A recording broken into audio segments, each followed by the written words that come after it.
बात करते हैं चार धाम की, जिसे लेकर आज एक बड़ा फैसला किया गया है। लंबे समय से चार धाम में गैर हिंदुओं की एंट्री बैन करने की साधु संतों की मांग मान ली गई, जिसके बाद अब इस साल होने वाली चार धाम यात्रा में केदारनाथ और बद्रीनाथ धाम में गैर सनातनियों की एंट्री बैन कर दी गई है। गैर सनातनियों का, गैर हिंदू का प्रवेश प्रतिबंधित है। केदारनाथ, बद्रीनाथ 19 अप्रैल से चार धाम यात्रा शुरू हो। केदारनाथ धाम के कपाट 22 अप्रैल को खुलेंगे।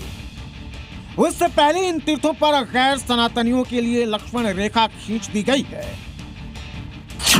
जिसमें ऐलान कर दिया गया है कि इस बार केदारनाथ और बद्रीनाथ में गैर सनातनियों की एंट्री नहीं होगी।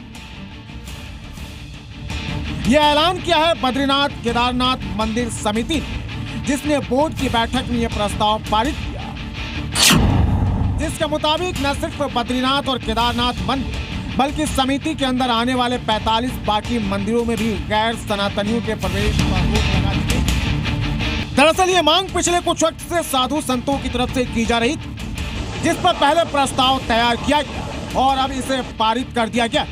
इस फैसले के पीछे कमेटी का तर्क है कि चार धाम कोई टूरिस्ट स्पॉट नहीं बल्कि सनातन के सर्वोच्च आध्यात्मिक केंद्र है और धार्मिक मान्यताओं और परंपराओं की शुद्धता बनाए रखने के लिए अब इन धामों में सिर्फ सनातन धर्म में आस्था रखने वालों की ही एंट्री दी जाए।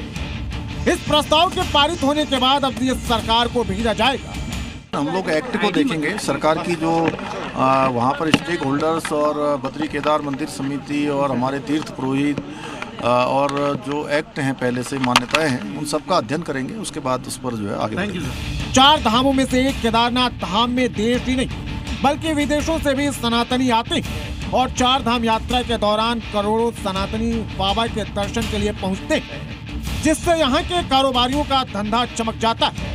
इन कारोबारियों में अलग अलग धर्मों के लोग शामिल होते हैं। केदारनाथ धाम में बड़े पैमाने पर मुस्लिम भी काम करते हैं। इनमें ज्यादातर घोड़े खच्चर चलाने वाले पालकी से श्रद्धालुओं को ले जाने के काम से जुड़े।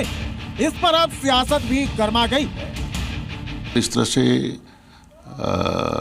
सरकार फैसला लेती है तो निश्चित रूप से इससे नुकसान होगा। लोगों के रोजगार भी कटेंगे, लोगों की सुविधाएं भी नहीं मिलेंगी। ये तुगलकी फरमान है। ये मंदिरों पे रोक लगाना और पूजा पाठ नहीं करवाना, ये कोई अच्छी बात ही नहीं है। सरकार को उनको चिन्हित करके जो है कार्रवाई करनी चाहिए उनके खिलाफ। दरअसल पिछले कुछ समय से कई तीर्थों पर लगातार ऐसी ही मांग उठती रही है। इससे पहले हरिद्वार में भी ऐसी ही मांग की जा चुकी है और अब अगर ये प्रस्ताव सरकार स्वीकारती है तो आने वाले वक्त में पूरे चार धाम में ही गैर सनातनियों की एंट्री पर बैन हो सकता है। ब्यूरो रिपोर्ट, जी मीडिया।